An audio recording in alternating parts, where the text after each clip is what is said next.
พี่น้องขึ้นมามันนี่นะนับไป2 บาทมาน้ำเดียวนะจอนนี่นะ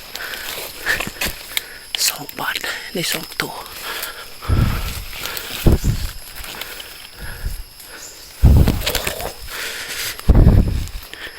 กระจอนพี่น้อง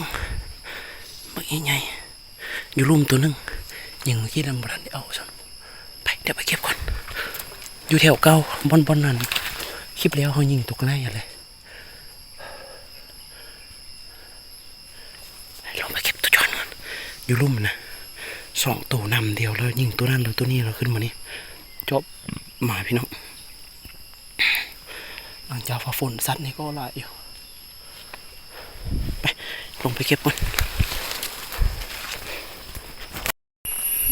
บาทำอิดยิงอยู่นี่มาเดียว2 ตัวไอ้นี่ดูมันน่าวะหรือว่าตัวเมียวะเนี่ยอันนี้ตัวเมียนี่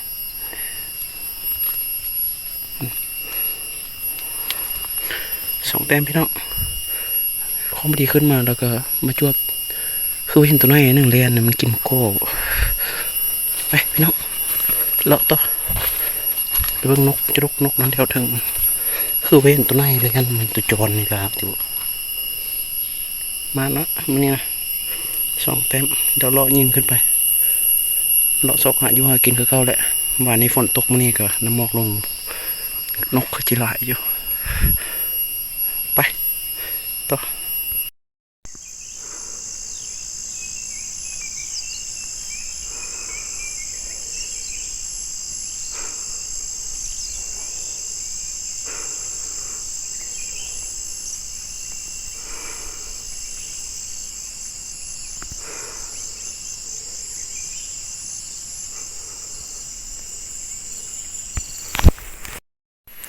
จวบตัวตอกแขกหายังบ่เห็นเยอะยังน้อยอยู่คอยยังบ่หลายนี่มาแล้วโอ้กลายว่าตอกแขกได้แล้วเนาะ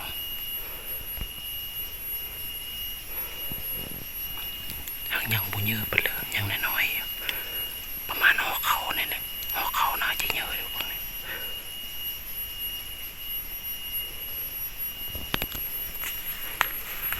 แม่ยังบ่หลายไปเลยตอกแขกพี่น้องแม่ยังบ่หลายเดี๋ยวออกไปละ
จอนทุกคนกระจอนตัวหนึ่งกับตัวเลนตัวหนึ่งเก็บก่อนเดี๋ยวสิพาไปเก็บกระเลน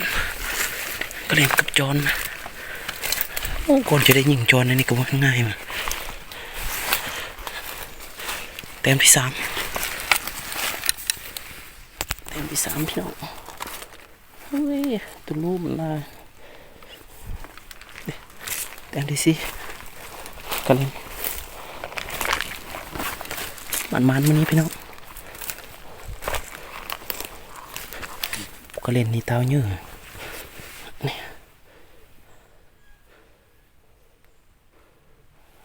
ซ้ำเดียวเลยจอนกับเลนแต้มที่สามแต้มที่สี่เราเบิ่งเห็นมะกอกกับลายอยู่เพราะมันยังน้อยนะมันยังบ่ทันล้นบ่ทันกินมะกอน้ำมันพี่น้องมานี่สี่แต้มเดี๋ยวรออีกก่อน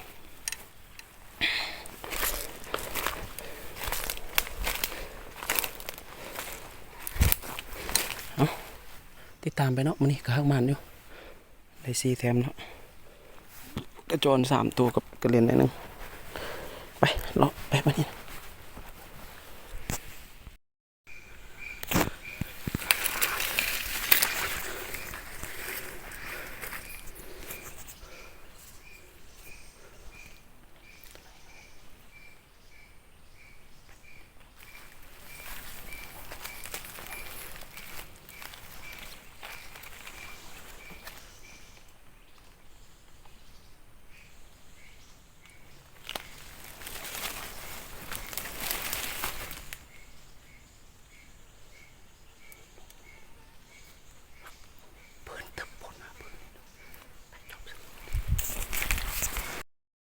ยิงนก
แกมกำลังจะหมดแล้ว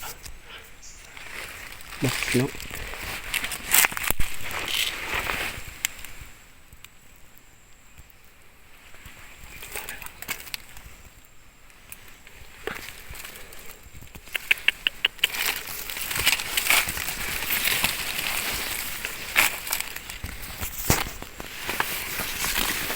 น่าจะเป็นตรงเงี้ยแต่ละกินเนี่ย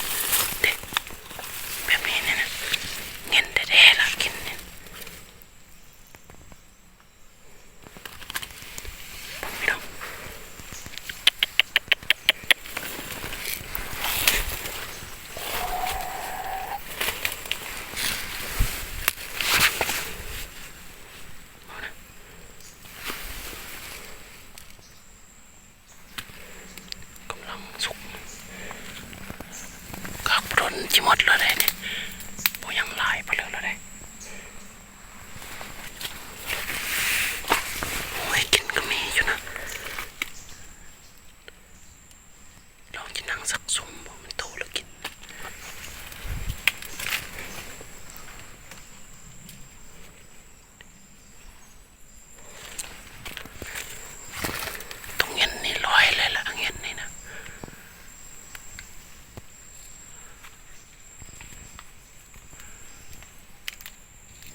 เดี๋ยวก็สิขัวไว้ก่อนเนาะอย่ามันเหม็นฟ้าเริ่มฝนนิดนึงแล้วมื้อแรงนี่โอ้เสียดายแฮงเพราะว่าเทื่อนี้บ่ได้เอาไฟฉายมานำนะกกมะไห่อยู่นี่นะกกมะไห่กับกกมะกอยอยู่เป้เดียวเลยนะตัวนู้นตัวเงี้ยนี่น่าจะเข้าไหลเพราะว่าอยู่ตื่นมันเป็นนั้นหูหนูเนาะผลงานเมื่อเช้านี่ก็ได้5 แต้มเนาะกระจร3 ตัวก็เล่นตัวหนึ่งกับนกเดี๋ยวสิครัวก่อนครัวกินข้าวแล้วก็ประมาณ3 โมงเลยจะไปนั่งตอนนี้ก็1 โมง 2 โมงนี่แหละ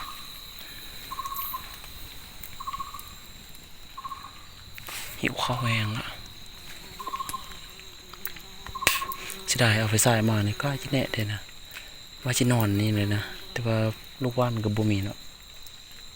ลูกว่านก็ยังได้แต่2-3 บาทเนาะแล้วก็บ่มีไฟฉายเด้เลยสิไปนั่งเบิ่งกกมะกอเนาะประมาณ6 โมงเลยจะเอามือประหยัดไฟโทรศัพท์ได้ตายแฟตมื้อเด้เอาเดี๋ยวขวาตัวนี้ก่อนกลับบ้านอยู่พี่น้องมื้อนี้นะรอทารุ่นเต็มแรงเลยจะได้ยิงกันในอยู่บ่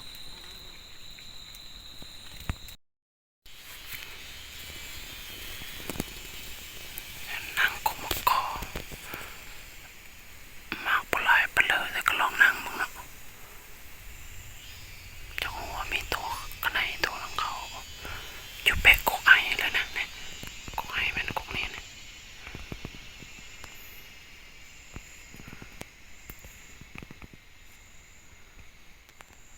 ว่าเริ่มเศร้าแล้วเริ่มมิดแล้วลมเสือแต่ว่าฝนนะ4 โมงครึ่งลองดาบ่จะมีตัวละคนอยู่เขาอยู่บ่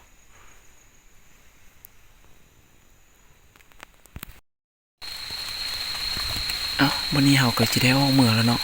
6 โมงเขตนี้มันจะบ่มีตัวกระหอกนะเขตนี้นะ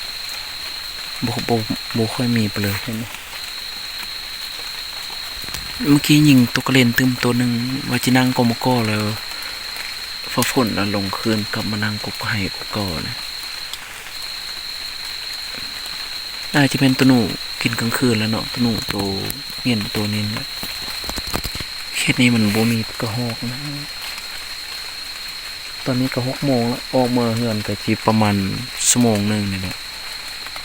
เดินทางเมื่อก็สิประมาณ2 กิโลเมตรนี่แหละเนาะอย่าไปเก็บตัวเล่นแล้วก็สิออกเมื่อเลย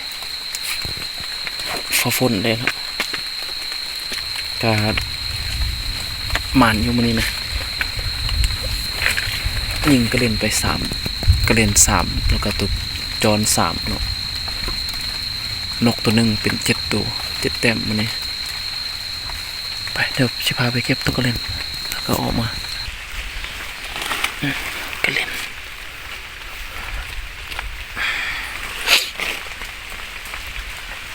เดี๋ยววิดีโอนี้ก็จะมีเพียงเท่านี้แล้วเนาะตอนนี้ก็เริ่มมืดแล้วเฝ้าเมื่อก่อนเมื่อเดือนก็น่าจะประมาณ7 โมงนี่แหละเดี๋ยวอีกเบิ่งประมาณมื้อ 1 2 มื้อแล้วเขาสิเอาเครื่องมานอนเนาะพวกนี้ถ้าเบิ่งตรงเงี้ยตัวหนูไหวว่าเท่านี้เขาบ่ได้เอาไฟฉายมานำโอเคก็มานอยู่มื้อนี้นะได้6-7 แต้มนี่แหละเอาไว้พอกันไหมวิดีโอนะออกมาก่อน